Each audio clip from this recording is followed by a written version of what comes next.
Ultron now! Oh yeah, what's going on everybody, and thanks for checking out another episode of the Snorlax. Today we are looking at my top customs. To start with, we're going to be looking at the Hulkbuster, which came out a few years ago. I picked it up at Toys R Us for about $40, and I went in with the intent of customizing it. I like the size of it.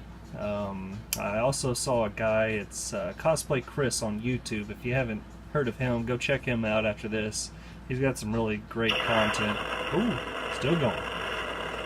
I actually like that little delay. But anyway, so yeah, I got the inspiration from him. He did one and it just looked like a lot of fun. So at the beginning what I did is I stripped down everything. I actually sanded off any of the little letterings that it might have somewhere on its body. I sanded those off, and then I covered it in an entire can of this Rust-Oleum primer, and then I went in with a apple red and painted off or taped off certain areas, and then I went in with silver and gold Model Masters.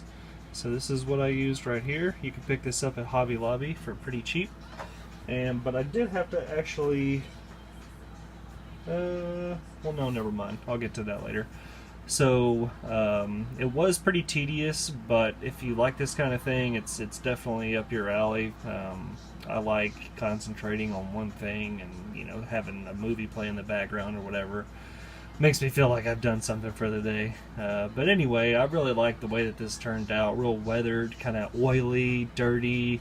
It's seen some action, but it looks like something that would actually be in the movie instead of this really shiny, pretty toy.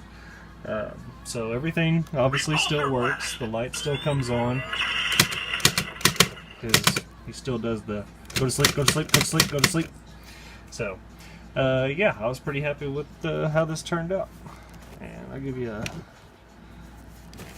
view of the back. And also, before I forget, the black that's in the cracks is actually, that sounded bad, is this black shoe polish. And so I just dabbed this on a plate and covered the entire thing. I then took a paper towel and any of the places that I didn't want it to be. Oh man, he's a talkative guy.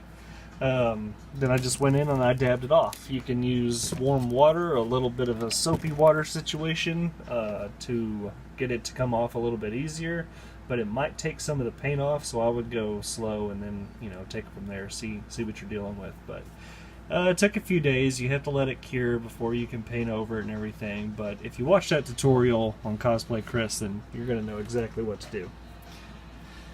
Alright, I got some classic 90s music going on in the background. So the next thing that we're going to look at is Hans Blaster. So this was another inspiration from Cosplay Chris. This entire thing was orange and white, bright white and orange. And these holes weren't here, so I had to come in and personally drill out all these holes. And I went over it with an entire coat of primer.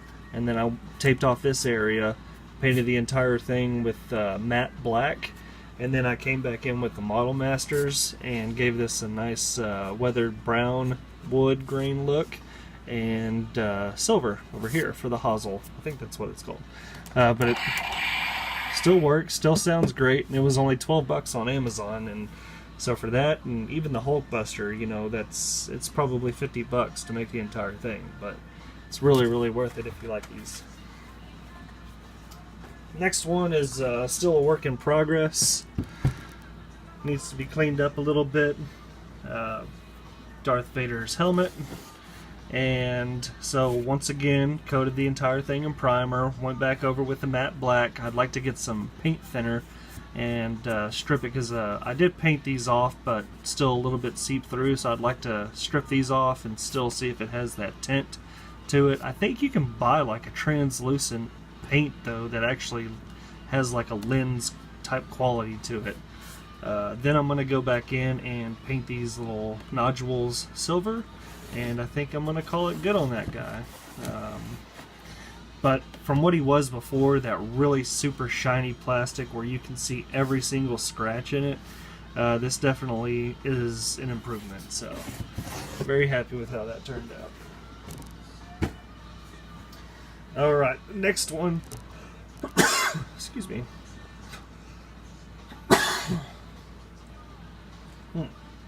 See, if I had editing software, I'd cut that out.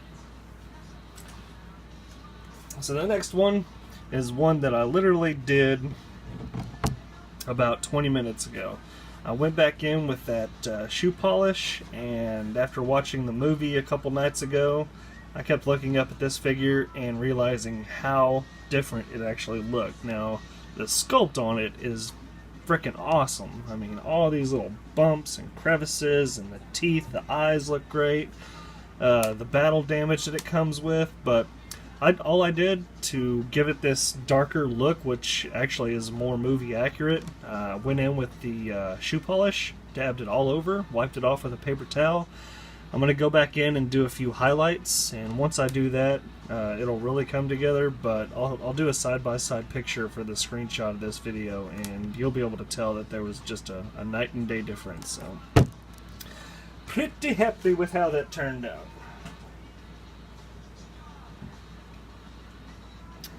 Alright, let's get to some figures. So this is the Ares figure that came out, Marvel Legends. And once again, I use these awesome paints. Citadel is a really, really good brand, but they are a little, they can be a little expensive. And then I also used, let's see here, I used this white enamel for a few highlights, and good old Model Masters. But the boots were actually black, so I went in with a silver, kind of dabbed that all over, gave it that really nice armored look. As you can see, I added some blood up here on his axe. Went in with a silver, painted all this silver. The handle, I gave a nice wood grain to. And for all of those, I just used a dry brush. And what that is basically taking the end of a brush, dipping it in paint, and then kind of dabbing it on a paper towel or a plate to get it to where it's barely going to have any paint left onto it. But once you drag it over a surface, it'll just get on the raised parts. So I did that kind of with the sword too. I used a silver chrome on the sword, and I sanded down his chest piece, give it a little bit more worn down look. And then I kind of dabbed him over with some black smudges, like his face. For the helmet, I kind of sanded that on a little bit and cut in with an X-Acto knife a little scar, so, and painted it gold, obviously. But he turned out pretty damn good. I don't do this to a whole lot of figures, because if I buy a figure, I'm buying it because I like it already. I don't always go in with the intent of, I'm going to make this look better, but some of them I just can't help it.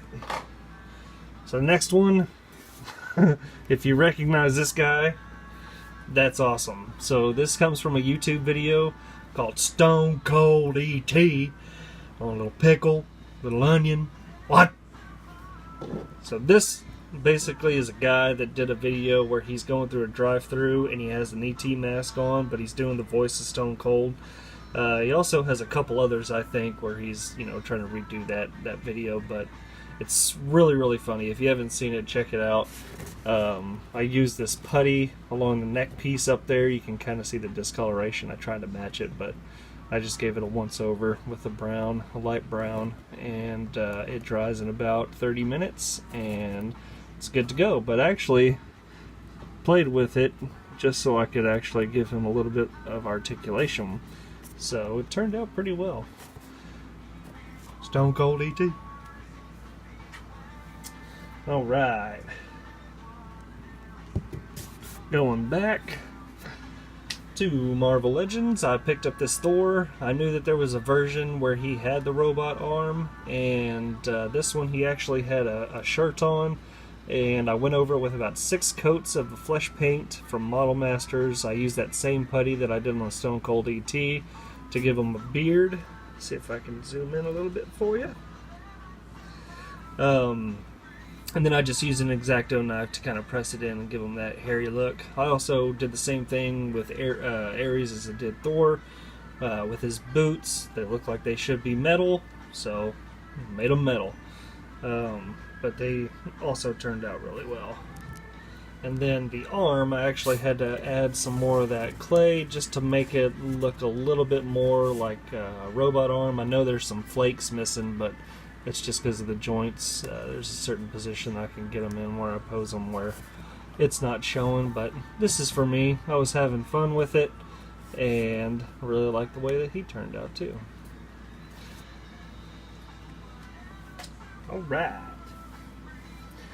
So, next up, show these guys both together. It's R5D4 and R2D2. These were that really, really shiny white, just like this is right here, all over. But the R2D2 that I love is always kind of getting himself into trouble and fixing the situation for other people who are in trouble. But I like that dirty kind of Dagobah look, so I used the shoe polish once again, and used the black shoe polish that you can get for like $5. Dabbed just a little bit over with a paper towel and wiped away the excess. Did the same thing with R5D4, because when you see him on Tatooine, he's been through some shit, and I thought it'd make him look a little bit better. And then of course you can add or subtract as much of that shoe polish as you want, just to give them a little bit of an oil leak or an all over for a weathered look. Okay, continuing with the Wars of Star, I took the head off of a Kylo Ren and put him on the body of Kanan Jarrus from Rebels. But I really like the way that he turned out. He had a really kind of monotone, monochromatic face. Here's kind of an example. So see how porcelain she kind of looks, just plain, nothing special. So for him, I went in with a little bit of a darker flesh tone, and then I added some pink to the lips, and I went in with a little bit of burnt umber and a little bit of red with some white, and went into the the nose and the eyes, and just kind of tried to highlight and darken up some areas. So I like the way that he turned out. Also did the same thing with Obi-Wan Kenobi. And he's kind of a little bit more subtle, but if you have these figures, then you'll be able to kind of see the difference yourself. But just give him a little bit more weathered look. He's been out in the desert. He's going to have a little bit more sun than he had. Once again, he had matched. I mean, you see how brightly she's shining. Yeah, see that? There's the difference. So it adds up. And I did that to a few other Star Wars figures, but alright. The last one is Yondu from Guardians of the Galaxy. I gave him this red wire, and it actually does. This is kind of difficult to set up, but once you have it, it looks awesome. So I'll just leave it like that for now. But so I have the red wire coming out of his little holster here, and I super glued it to the end of his arrow, and it looks exactly, especially with the sheen, when you have it in certain light, it does look like it's whipping around. I mean, I'm sure you can tell just from this shot right here. But you throw in a figure and have it going through his arm like it's going through his heart and certain angles and stuff, but it looked really well. And I actually think that this one came with a separate head, to where he had the fin that was knocked off, I think, and he wasn't whistling. But yeah, as soon as I saw this one, the detail and the jacket and the holster and the face sculpt itself, I mean, that's Michael Rooker for sure. Love this figure. So I do have a Guardians of the Galaxy in my Detolf IKEA case, and it's kind of shooting around everywhere. I have it positioned on some shoulders and everything, so looks pretty cool. But other than that, I am working on a few more that I will reveal at a later date. But I hope you enjoyed this video. If you have any comments, leave them down below and I'll holler back at you. Other than that, hope you're all doing well and be good to one another out there. Bye!